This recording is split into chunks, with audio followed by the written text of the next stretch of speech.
Shri Ramana భాషణములు. Oxford విశ్వవిద్యాలయం నుండి WY Evans veins మహర్షిని చూడవచ్చాడు. అతడు మహర్షిని యోగ విషయంగా కొన్ని ప్రశ్నలు అడిగాడు. వెన్స్: పని చెయ్యడం ఆత్మ సాక్షాత్కారానికి ఆటంకమా? మహర్షి: కాదు, జ్ఞానికి ఆత్మ ఒక్కటే సత్యం. కర్మ కేవలం వ్యవహారికం, ఆత్మను అంటదు. జ్ఞాని పనిచేస్తున్నా కర్తృత్వ భావన ఉండదు. ఆ పనులు అతడు కోరి చేసేవి కాదు. ఆ పనుల యందు ఎటువంటి మమత్వం లేక సాక్షి మాత్రుడిగా ఉంటూ పనులు చేస్తాడు. అతడు చేసే పనులు ప్రత్యేకమైన లక్ష్యంను సాధించడానికి చేసేవి కావు. జ్ఞాన మార్గంలో సాధన చేస్తున్న సాధకుడు కూడా కర్మలు చేస్తూనే ఆత్మ విచారం కొనసాగించవచ్చు.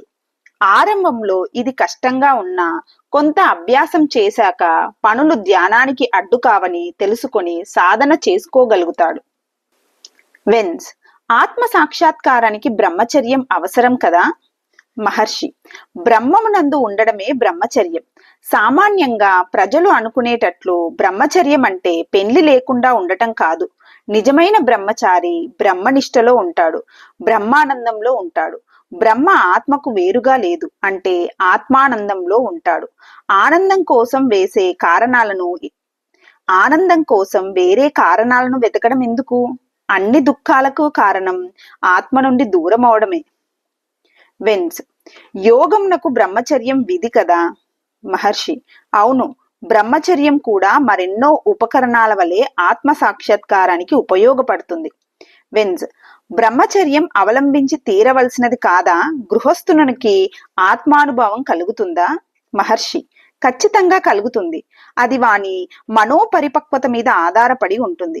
పెళ్లి చేసుకోకపోని ఆత్మ సాక్షాత్కారం సాధ్యమే, ఎందుకంటే అది ఇక్కడే ఇప్పుడే ఉన్నది కనుక.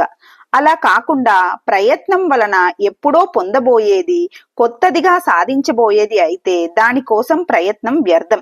ఎందుకంటే సహజము కానిది శాశ్వతం కాదు.